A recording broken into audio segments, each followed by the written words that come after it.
Assalamualaikum warahmatullahi wabarakatuh. Selamat pagi pemirsa. Pagi ini kita akan melakukan penyemprotan atau penyepraian padi umur 50 hari setelah tanam. Perlu dicatat ya pemirsa, bahwasanya padi sistem tanam transplanter atau yang memakai mesin dengan sistem tanam manual itu beda. Bedanya adalah sistem manual itu melalui proses pembenihan selama kurang lebih 25 hari sampai 30 hari. Untuk yang mesin transplanter sama melalui proses pembenihan, cuma bedanya mesin transplanter pembenihannya hanya berumur kisaran 15 sampai 17 hari. Maka ketika ditanam atau diaplikasikan ke sawah, bibitnya itu beda umur dan pertumbuhannya. Ini padi saya Inpari 32 sudah berumur 50 hari. Karena dia sistem penanamannya adalah dengan mesin transplanter, maka usia 50 hari pun belum memasuki masa bunting, beda dengan sistem padi yang tanam manual atau yang ditanam ibu-ibu, biasanya umur 45 sampai 50 hari sudah memasuki masa primordia atau masa bunting. Untuk pagi ini kita akan melakukan penyepraian karena seminggu yang lalu habis kita pupuk.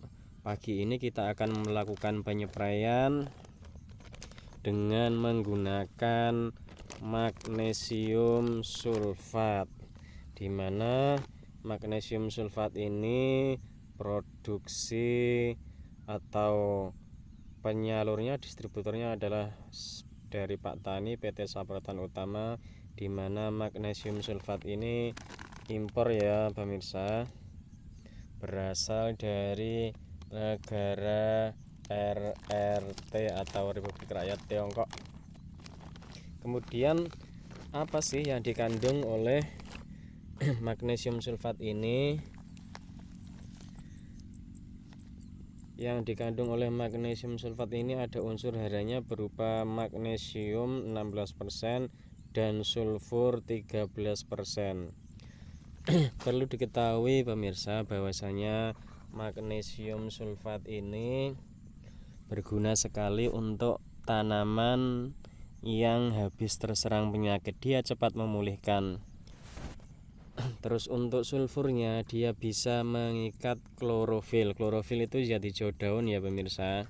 Makanya akan lebih bagus ketika seminggu sesudah dipupuk kemudian kita semprot dengan magnesium sulfat, di mana sulfurnya itu berguna untuk mengikat klorofil atau zat hijau daun, sehingga hijaunya daun setelah dipupuk itu kelihatan atau bisa bertahan lama pemirsa. Untuk campuran yang kedua kita masih menggunakan antrakol, yaitu fungisida. Ini hanya sebagai pencegahan aja pemirsa. Antrakol ini biasa dipakai. Bagusnya antrakol ini adalah dia mengandung zinc plus, di mana untuk penanaman yang musim kedua yang biasanya dia mudah terserang asam-asaman, untuk antrakol ini bagus karena dia mengandung zinc, dan zinc itu tepat untuk tanaman yang terkena atau habis terkena penyakit asam-asaman karena struktur pH tanahnya yang tidak stabil atau rendah. Terus untuk campuran yang ketiga adalah ini pemirsa, Starban hanya sebagai penangkal saja, penangkal hama. Karena ini belum ada serangan hama, maka kita pakai yang murah-murah aja ya pemirsa, yang harganya terjangkau. Saya suka Starban ini karena apa? Karena baunya yang bisa kemana-mana, sehingga kalau ada penyakit yang ingin hinggap ke padi saya, dia tidak begitu suka dengan baunya, karena baunya Starban ini dari jauh sudah sangat menyengat pemirsa. Itu saja yang bisa saya sampaikan. Oh iya pemirsa, kita campur lupa.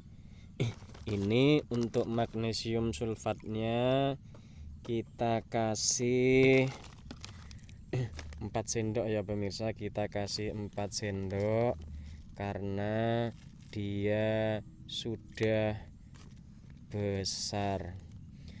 Jangan sampai magnesium sulfat ini digunakan untuk masa generatif ya pemirsa, karena dia karena jelek, karena dia akan mengikat zat hijau daun, kandungannya kan sulfur, beda dengan MKP atau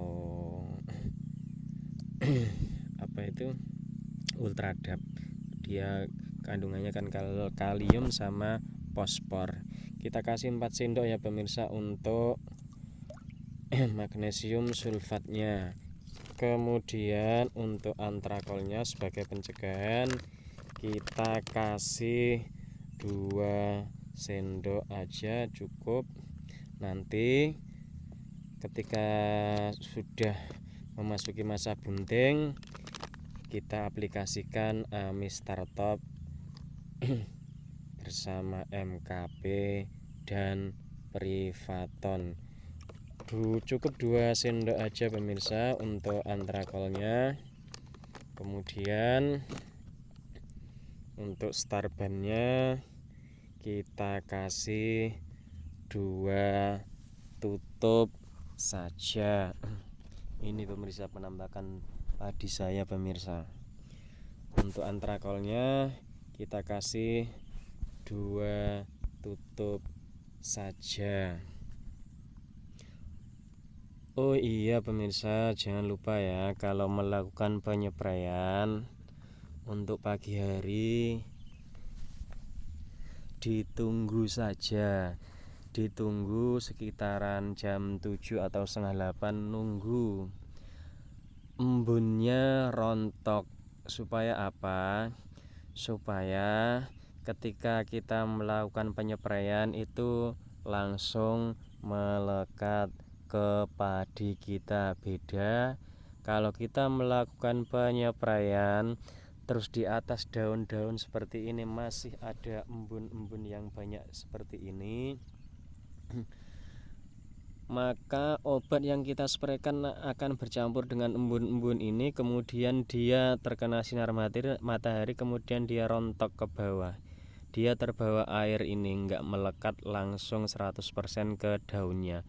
Beda kalau kita melakukan penyepraian dalam keadaan daun yang sudah kering, pasti dia akan melekat sempurna. Ini penampakan padi Inpari 32 saya yang sudah berumur 50 hari setelah tanam. Karena dulunya ini terkena juga penyakit asam-asaman, karena udah biasa untuk musim tanam yang kedua seperti ini. Itu saja pemirsa yang bisa saya sampaikan untuk pagi hari ini. Apabila dirasa video ini sangat bermanfaat, tolong untuk di subscribe, komen, dan like, serta bunyikan lonceng notifikasinya agar pemirsa mendapatkan kabar terbaru dari video-video saya yang terbaru. Selamat pagi pemirsa, cukup untuk pagi ini. Assalamualaikum warahmatullahi wabarakatuh.